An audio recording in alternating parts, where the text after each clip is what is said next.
should die tonight. We should all die together. Raise a glass of wine for the last time. Cooling out farther road. Prepare as we will. Watch the flames burn up and on the mountainside.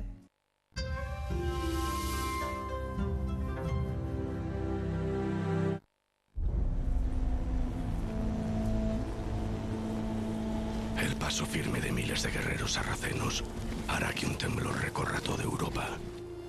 Todos alzaréis la vista y gritaréis: «Sálvanos». Y yo os susurraré: «No, pues todos sois culpables». Los reyes avariciosos que arman sus ejércitos, los papas que desatan guerras, los iluminados que os han convencido a todos de que matar infieles os hará ganar un buen lugar en el reino de los cielos. Los huérfanos, los indigentes y los ermitaños. Cuando el pequeño Artal abandone este monasterio ya será tarde. Ya sabrá todo lo que necesita saber para ingresar en la Orden de los Caballeros Templarios. Jerusalén ya habrá sido conquistada por los cruzados. Miles de muertos mancharán sus calles y cubrirán de odio y rencor las iglesias, las mezquitas y las sinagogas.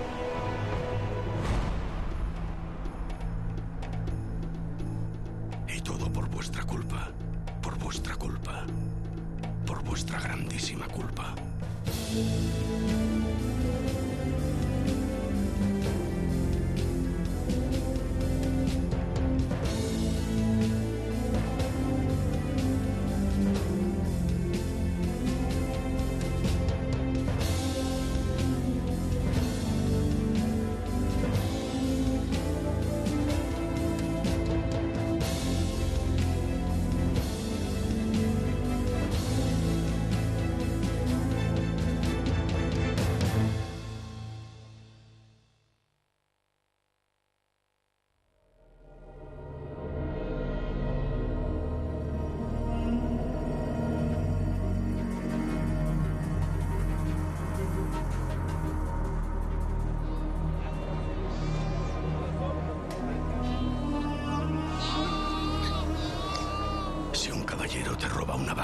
Se la llevará a su castillo, la echará al fuego y esa misma noche celebrará un suculento banquete. Ya puedes ir olvidándote de tu vaca. Pero si roba tu tierra, ella seguirá allí, no podrá llevársela. Podrás visitarla siempre que quieras y no podrás olvidarla. Año de gracia de 1118. Los cristianos gobiernan en Jerusalén. La Orden del Templo nació en una época de fe exacerbada por toda Europa. La realidad de la Jerusalén de esta época es un territorio muy confuso, en el sentido de que las fronteras están prácticamente en disputa con los musulmanes, y que disponen los cristianos de muy pocos caballeros y de muy pocos soldados para defenderlos. Después de la primera cruzada, la mayor parte de los caballeros y los soldados han regresado a sus casas, han vuelto a Occidente y, en consecuencia, las tropas que han quedado son relativamente reducidas. Sí que es cierto que muchos cruzados, una vez que han cumplido el objetivo de conquistar Jerusalén, muchos de ellos deciden retornar a casa. El reino de Jerusalén es muy pequeño y desde el principio, frente a todo lo que se le viene encima, toma una actitud estratégica defensiva. Tierra Santa es una zona de amplio tráfico comercial. Claro, al ser una zona de amplio tráfico comercial, hay una serie de bandas que se dedican a asaltar tanto a las caravanas como a los peregrinos. La peregrinación a Tierra Santa era una experiencia muy peligrosa. Normalmente el peregrino no llegaba a salvo. Esto genera una automática necesidad de soldados, una automática necesidad de policías que protejan a los peregrinos, que protejan a los ciudadanos y que, en consecuencia, se hagan cargo del reino que se acaba de conquistar. Y hubo una serie de caballeros mandados por Hugo de Payns que se ofrecieron a proteger la llegada de los peregrinos a Tierra Santa, y fueron los primeros caballeros templarios. Balduino II, rey de Jerusalén. Hoy recibirás a 9 caballeros, los más puros y leales de todos los que combatieron en Tierra Santa.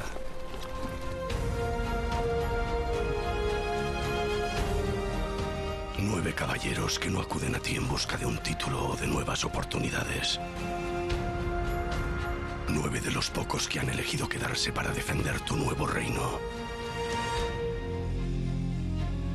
Quizás sus ropas no sean las más apropiadas para presentarse ante un rey.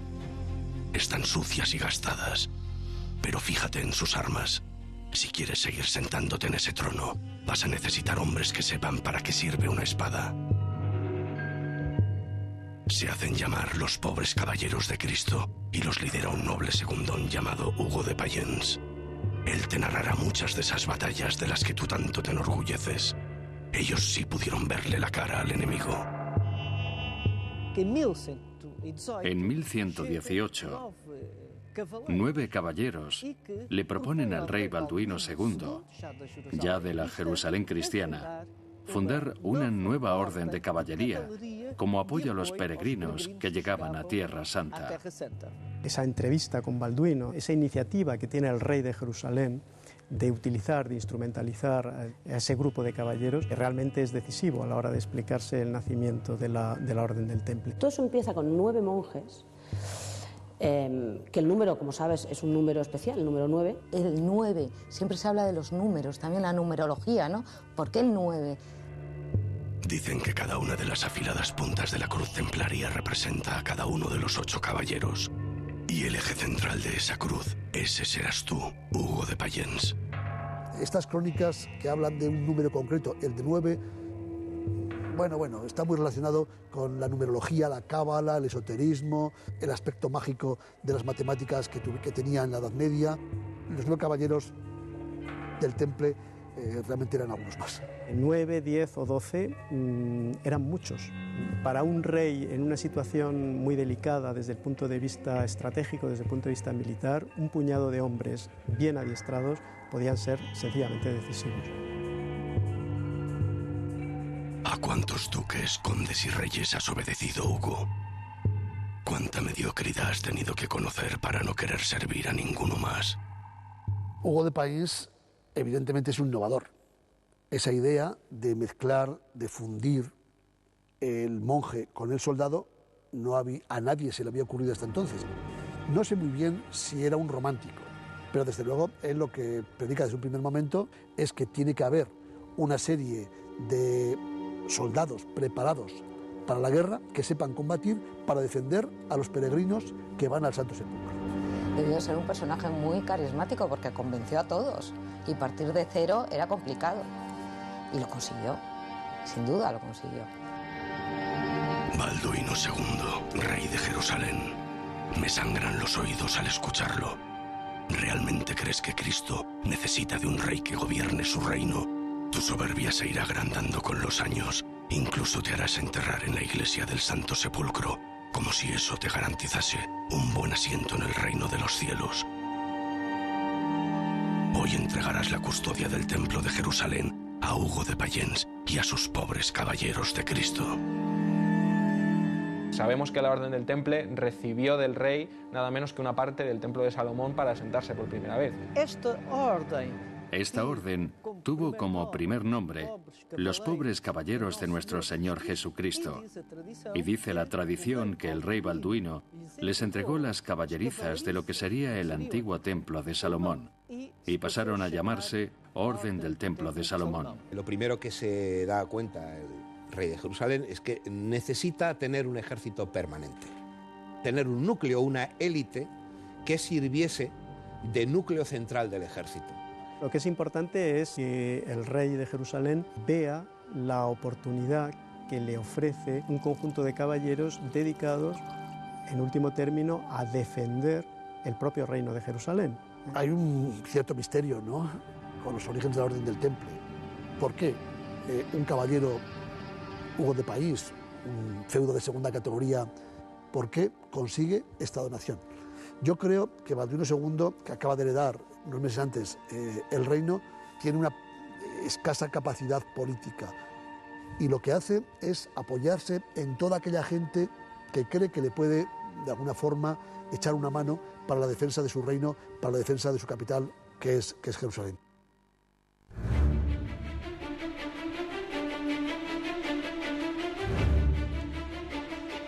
El templo construido por Salomón ha sido tantas veces profanado que el día en el que tú, Hugo, y tus caballeros entráis en él, solo hallaréis ruinas.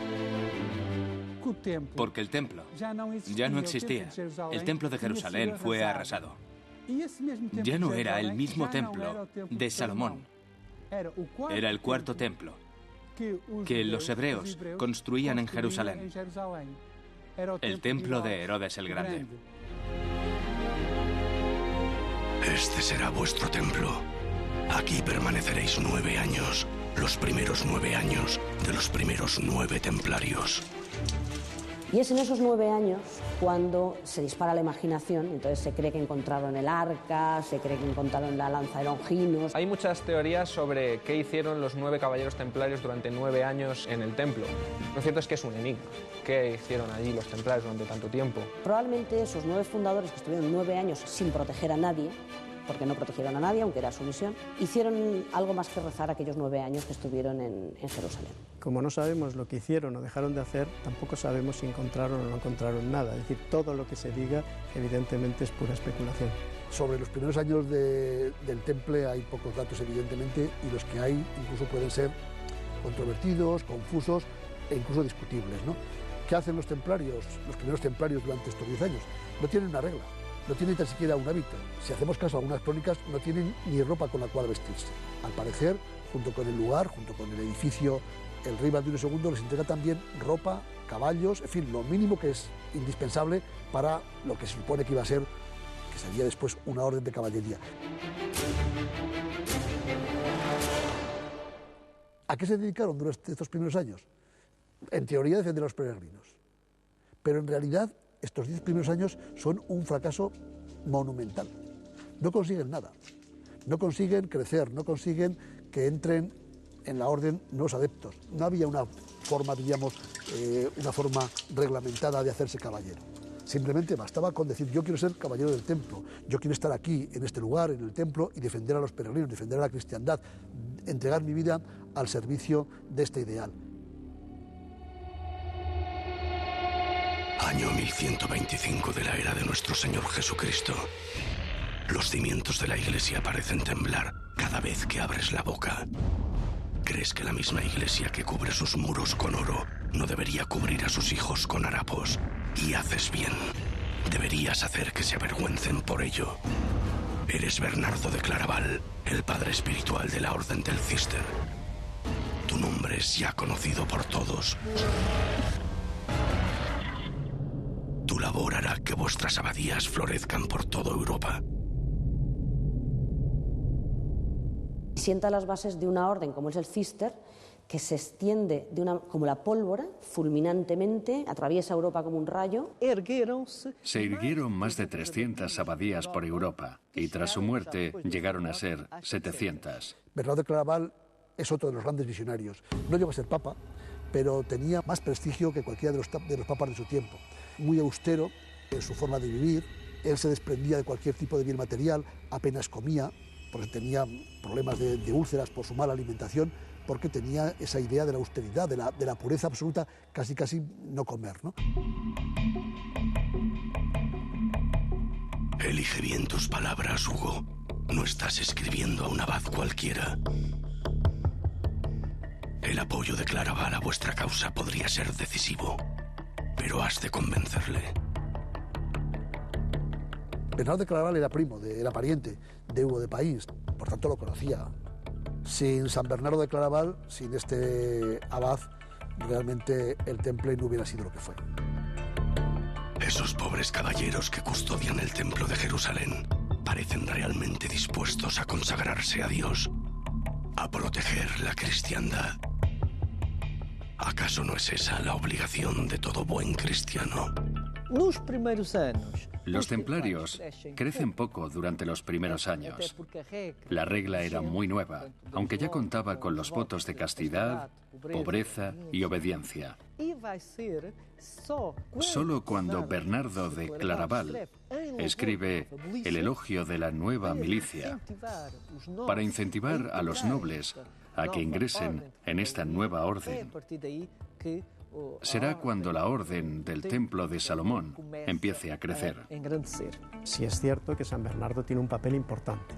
Entre otras cosas, escribe todo un tratado, el elogio de la nueva milicia, que es una apología, es una justificación de los templarios.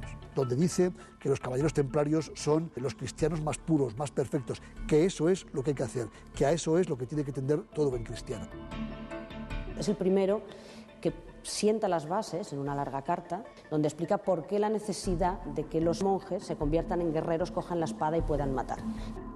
San Bernardo y por tanto Hugo consideraban la Orden del Temple como un cuerpo de elegidos, de personas entregadas a Cristo, entregadas a Dios, que debían empuñar las armas, que no tenían miedo, que eran auténticos valedores de la fe de Cristo, eran sus depositarios, eran nada menos que guerreros que estaban dispuestos a entregar su vida, a convertirse en mártires por la fe. Reviste tu cuerpo con la armadura de acero y tu espíritu con la coraza de la fe. Ese es el verdadero valiente. Ese libro de Bernardo de Claraval, El elogio de la nueva caballería templaria, es realmente el texto que abre las puertas.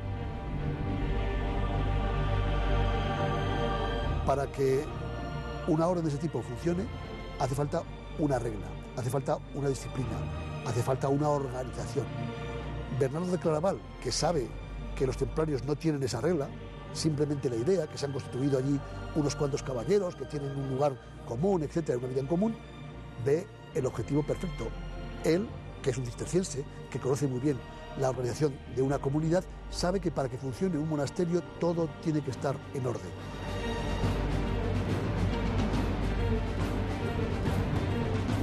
¿Qué ocurre, pequeño Ardal? ¿Tan difícil te resulta abandonar este monasterio? No temas. Eres un hombre fuerte y temeroso de Dios. Nada podrá hacerte daño. El convento en el que te criaste estará a salvo. Bernardo Claraval se da cuenta de que eso es lo que hay que hacer.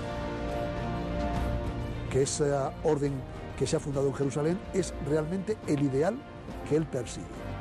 La mezcla perfecta y casi pura entre el hombre que se entrega a Dios en el monasterio, pero que a la vez se entrega también para la defensa de esa idea de la cristiandad mediante el uso y la práctica de las armas, los templarios. Los monjes han hecho de ti un hombre obediente, disciplinado y buen conocedor de la palabra de Cristo. Ya sabes todo lo que necesitas saber, pues el temple es la espada de Dios y tú, templario, pronto serás el brazo fuerte que empuñe su ira. Despídete de estos muros, no los volverás a ver.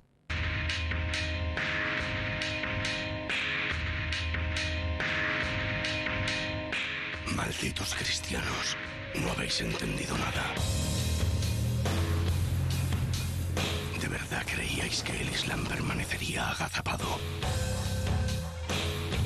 Aún conserváis 4 reinos en Tierra Santa, pero pronto todas las fronteras serán atacadas sin compasión. Cuanto más fuerte gritéis invocando una nueva guerra santa, más fuerte será el eco que os contestará. Jihad. Jihad, que significa esfuerzo por la causa de Dios, puede ser un esfuerzo de tipo militar. Es una forma de guerra santa. El yihad se divide en 2 tipos, el yihad mayor y el menor. El mayor, que es el principal y el más importante, es el esfuerzo por la comunidad. Es la vida dedicada al trabajo y al correcto seguimiento de los ideales musulmanes.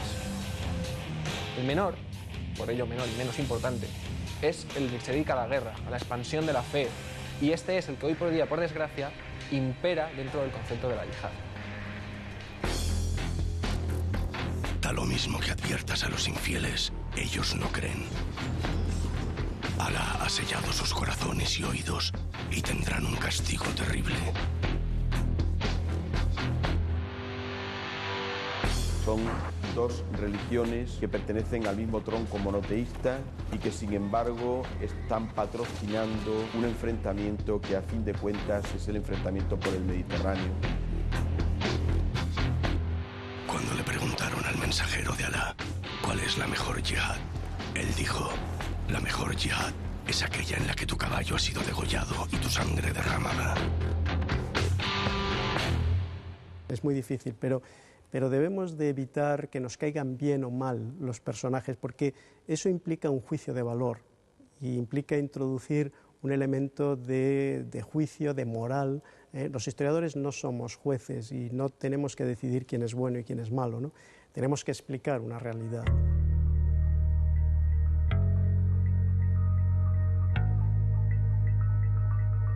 Mis queridos caballeros del templo, no sabéis cuántas leyendas llegarán a escribirse sobre vosotros. Unos dirán que os vieron desenterrar tesoros y otros que os vieron esconderlos.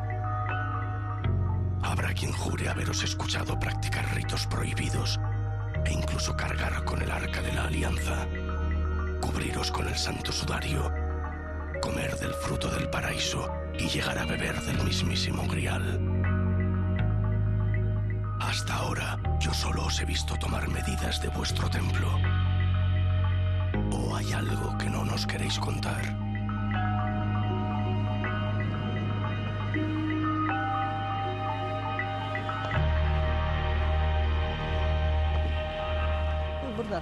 San Bernardo de Claraval incentiva una misión que hoy no sabemos exactamente cuál era, pero sí sabemos que existía un interés en conocer algo del cristianismo primitivo.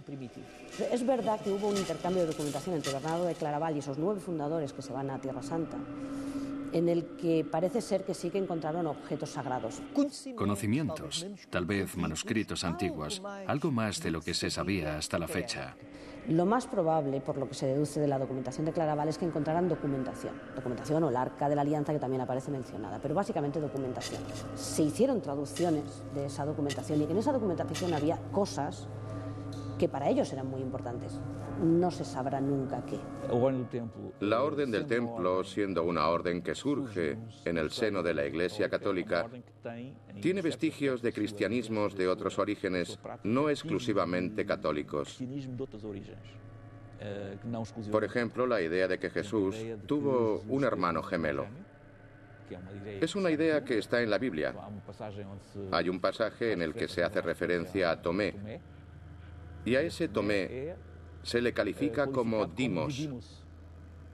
Dimos es la palabra griega para hermano gemelo. El templo tenía secretos como ese, secretos evidentemente peligrosos. Es bonito, ¿verdad? Porque al no saberlo siempre podremos imaginar lo que queramos. Esto está muy bien, ¿no? Es fantástico. Siempre tendremos esa puerta, esa ventana abierta a poder creer lo que queramos y a escribir los libros que queramos imaginando lo que queramos, ¿no? Porque realmente es que no se va a poder saber jamás.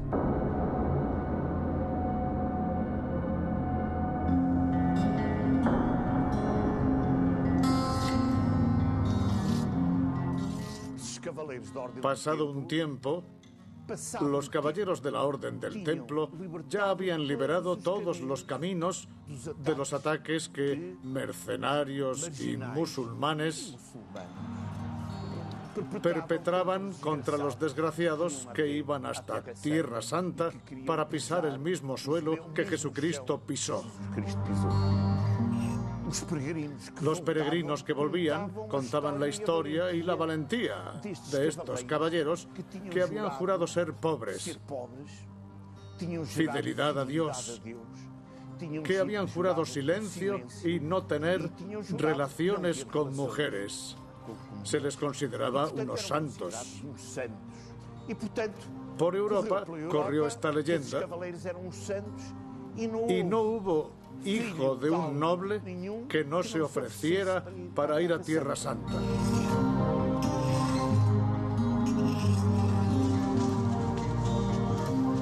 Bien, bien, Hugo. Veo que por fin lo has entendido. Es el momento de que regreses a Europa y recojas el fruto de todas esas leyendas que has sembrado. Dime que no echabas de menos el olor de estos bosques. Ya no sois 9 andrajosos caballeros que escoltan caravanas de peregrinos a Tierra Santa. Te has labrado muchas y muy buenas amistades entre los poderosos. Bernardo de Claraval se deshace en elogios hacia tu milicia. Los nobles inculcan a sus hijos esos mismos valores y los reyes desean conocerte. Te aseguro que todo el mundo escuchará alguna vez las valerosas gestas de Hugo de Payens y sus templarios. Inicialmente lo que él hace es volver efectivamente a Occidente para recabar esos apoyos y para proceder a una institucionalización y a un reconocimiento oficial por parte de la Iglesia occidental. Ahí está el Concilio de Troyes. Bernardo de Claraval pidió que se convocara un concilio, el Concilio de Troyes, para establecer una regla para los caballeros templarios. Llega esa comitiva dirigida por Hugo de Payens. Llega en 1127 a Europa y es entonces cuando es oficializada esta orden monástica y militar al mismo tiempo. Relatarás a todos los presentes los humildes comienzos de los pobres caballeros de Cristo y la difícil situación que se vive en Tierra Santa. Tendrás que leer uno por uno los 72 capítulos de la regla redactada por Bernardo de Claraval. Mandamientos bajo los que viviréis como monjes y como guerreros para el resto de vuestras vidas. Seréis los únicos caballeros con derecho a portar una capa de color blanco, pues no habrá caballeros más puros sobre la faz de la tierra. No tendrás que obedecer a ningún reyezuelo nunca más. Los templarios solo obedecerán a Dios y a su representante en la tierra, el Papa. El Papa permitió que se llevara una cruz roja sobre el manto blanco, una cruz de color rojo que simbolizaba la sangre de Cristo. El fuego del Espíritu Santo asciende sobre el blanco de la pureza. Para mí el rojo no representa solo el sacrificio, también representa el fuego del Espíritu.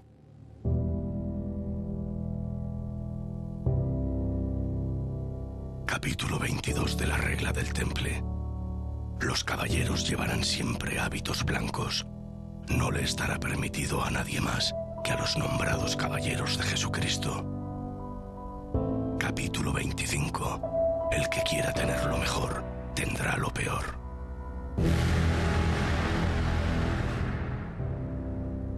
Capítulo 70. Se evitará la envidia, los celos, la murmuración y las confidencias como si fueran la peste. Capítulo 72. Ningún hermano besará a viuda, ni a virgen, ni a amiga, ni ninguna otra mujer. La regla establece cada uno de los movimientos que realiza un templario desde el momento en el que se levanta hasta el momento en el que se acuesta. Regula cómo debe vivir un templario en su convento, pero también regula cómo debe vivir en campaña. Regula también cómo se nombra un maestre o cómo se nombra un nuevo hermano que desea ingresar en la orden. Los templarios debían ser, según la regla, los primeros en llegar al campo de batalla y los últimos en irse. Y estaba prohibido retirarse.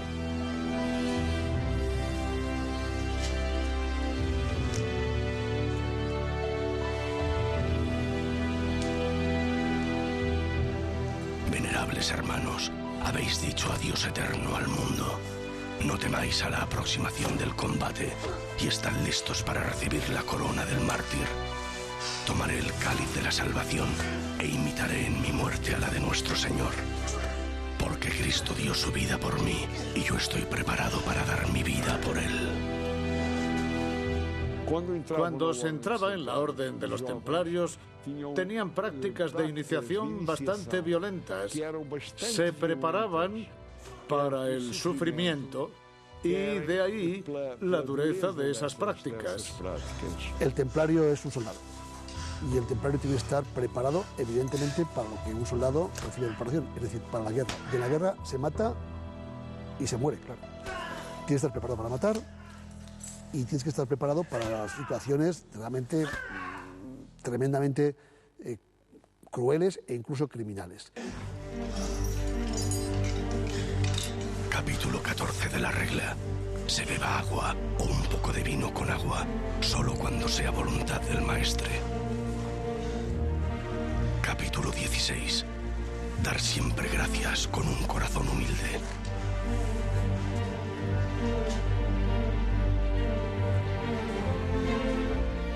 el caso de esas torturas que se podían llegar a hacer sobre el nombramiento podían ser comprensibles como condicionamiento ante lo que les podía esperar en caso de caer prisioneros. Un templario recibía un estricto plan de formación que pasaba por una serie de circunstancias que anulaban en cierto modo su personalidad, su propia forma característica individual de ser de cada uno de ellos.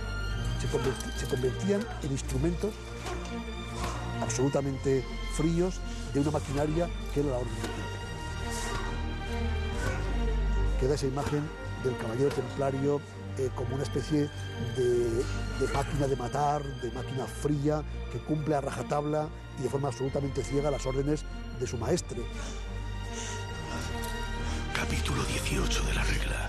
Sed puros, porque yo soy puro. Sed santos, pues yo soy santo. A mí me da la impresión de estar en presencia de unos soldados parecidos a esas películas que hemos visto de los marines norteamericanos que les lavan el cerebro y que se convierten en verdaderas máquinas de matar. La Orden del Temple era una auténtica unidad militar de élite, donde había dos rasgos fundamentales que la diferenciaban del resto de caballeros feudales, y era una obediencia y una disciplina absoluta. Caballeros que renuncian a todo, al dinero, a la fama, a la fortuna, por un ideal, en función de unas órdenes con las cuales, pues evidentemente ahora yo no estaría muy de acuerdo.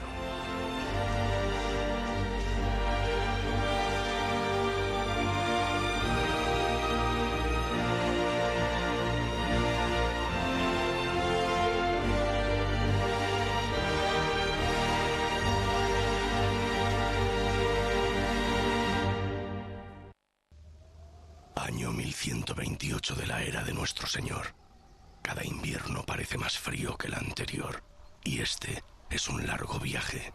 Tras entrevistarte con el Papa en Roma y haber sido reconocido en Francia como primer maestre de la Orden de los Templarios, tú, Hugo, dirigirás tus pasos hasta el extremo occidental de la península ibérica.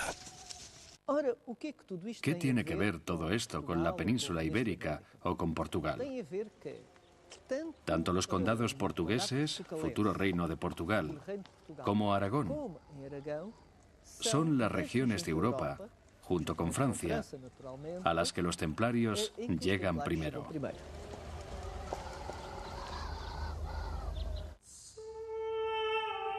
Doña Teresa, condesa de los condados portugueses, te has aficionado tanto al poder que no soportas la idea de no hacer siempre lo que se te antoje. ¿Qué es lo que tanto te ha atraído de estos caballeros? ¿Acaso no sabes que han jurado castidad de por vida? Era condesa de los condados portugueses, pero en el fondo aspiraba a ser reina. Era una mujer decidida, una gran diplomática. Creó intrigas de todo tipo entre Galicia y León.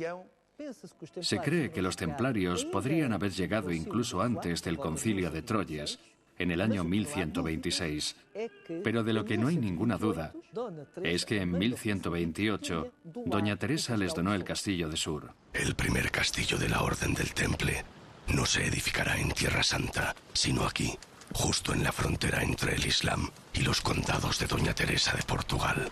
Este será el primer castillo templario. El primer lugar será una parte de la frontera entre la Lusitania ocupada por el Islam y la parte ocupada por los cristianos, los condados portugueses, que tenían su frontera sobre el río Mondego. A diferencia de otras donaciones que recibieron los templarios en Europa, en la península ibérica, las donaciones tenían otra misión. Mientras en Europa su función era la de recaudar fondos, en Portugal su misión era fundamentalmente la de participar en la cruzada ibérica, porque al mismo tiempo que había una cruzada en Oriente, en la península ibérica, que estaba ocupada por los musulmanes en un 90%, también existía este espíritu de cruzada. Inicialmente, la misión de los caballeros fue la de proteger a los peregrinos, pero luego cambió y pasó a ser la de proteger también los territorios. Y es entonces cuando se instituyen como una orden auténticamente militar, como un ejército.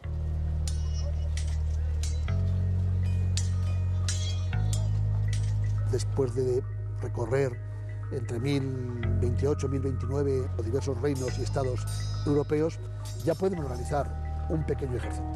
Ya no es ese grupo de 10, 15, 20 caballeros que no tienen posibilidades económicas, que no tienen casi ni caballos, ya tienen una operatividad militar extraordinaria. Han recibido una gran cantidad de donaciones por todas partes, en Francia, en Escocia, en Inglaterra, en Portugal, donaciones en dinero, pero también donaciones en rentas, donaciones en tierras. Esta avanzadilla de los templarios vuelven a Jerusalén, ya vienen cargados de riquezas.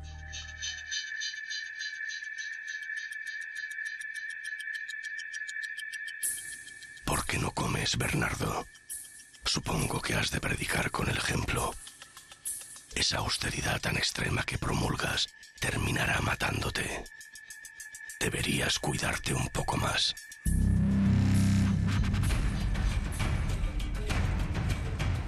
Año 1143 de la era del Señor. Los cristianos aún conservan 4 pequeños reinos en Tierra Santa. Pero Edesa, el más desprotegido de ellos, hoy mismo cambiará de bando. Nada podría oponerse a esa caballería turca que acaba de aparecer sobre la línea del horizonte. Las autoridades de la indefensa ciudad no tendrán más remedio que entregarla.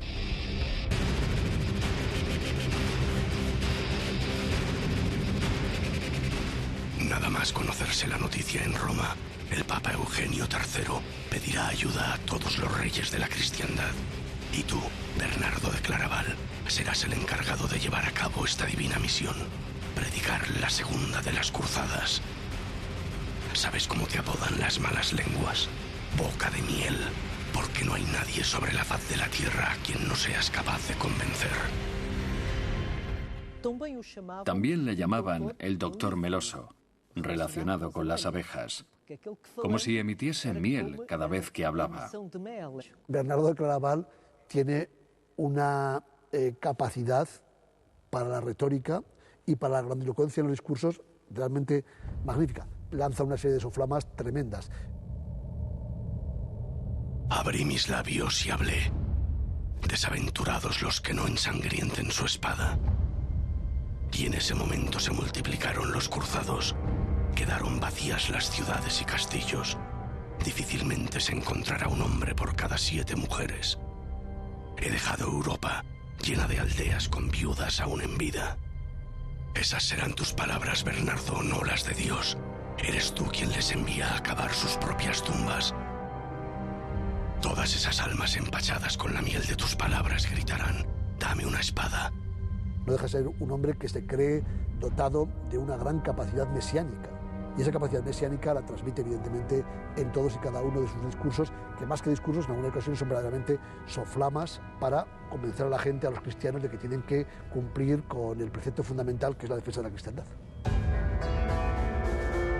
2 gigantescos ejércitos de más de 70.000 hombres cruzarán Europa y se reunirán en Jerusalén. No han hecho este largo viaje para conformarse atacando pequeñas ciudades. Y el rey Balduino y sus temibles caballeros templarios pronto les convencerán de que, juntos, podrían partir hacia Damasco y conquistarla. La capital siria sí sería un excelente botín. Pero Damasco estará esperándoles. Las huestes del Islam ya saben cómo vencer a los cruzados y lo volverán a hacer una vez más. Tras 30 días de combate tendrán que retirarse con el rabo entre las piernas. La segunda de las muchas cruzadas que están por venir será un completo desastre para la cristiandad.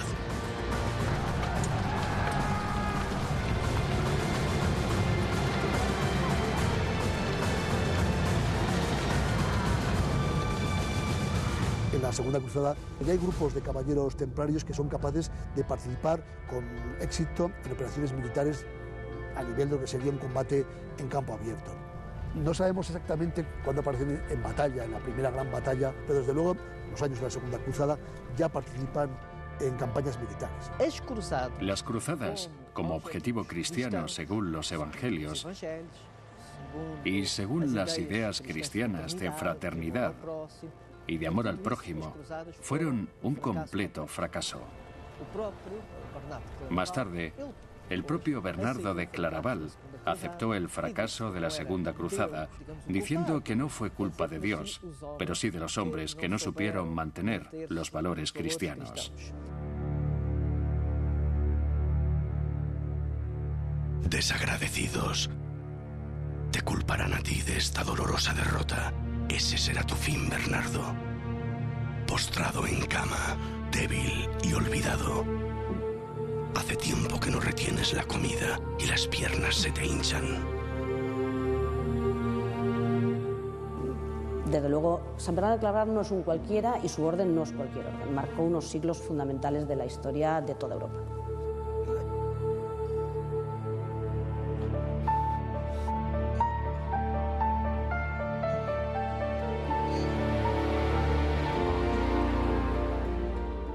Te lo advertí. Tendrías que haberte cuidado.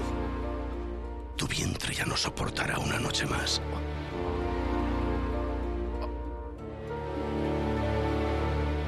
Serás canonizado. Así que, culpable o no, todos tendremos que llamarte San Bernardo de Claraval.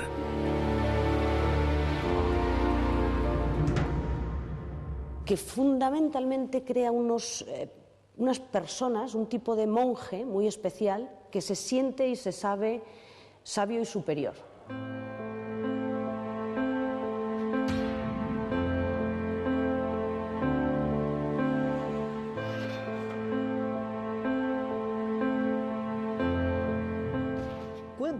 Bernardo de Claraval dice que son caballeros y también monjes, místicos, y que realizan un doble combate.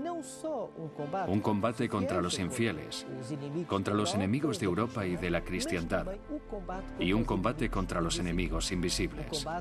Un combate contra un demonio interior. Es muy importante saber que los templarios tenían un ideal, que no solo era de guerra física, sino que había un ideal con objetivos espirituales.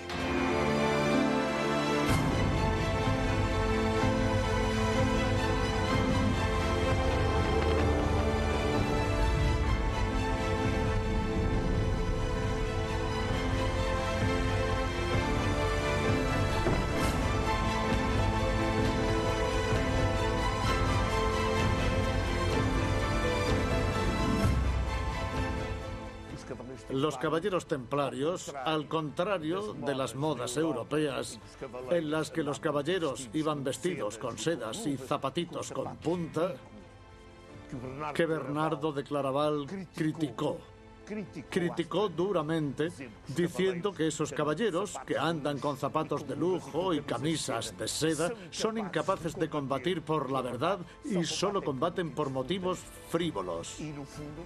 Los caballeros del templo, a pesar de no tener nada, de servir solo a Dios y a su fe, eran guerreros fantásticos. Hombres que habían adoptado los valores de la caballería, de defender a los otros, a los débiles, a los viejos, a las mujeres. Los romances que se leían en Europa, inflamados por los peregrinos que volvían y que contaban las aventuras de los caballeros templarios, mostraban a un hombre que había bebido del espíritu de la tabla redonda y de los caballeros del rey Arturo. Toda aquella gente que iba a Jerusalén para servir en la orden de los templarios, en el fondo lo que estaban buscando era la tabla redonda del rey Arturo.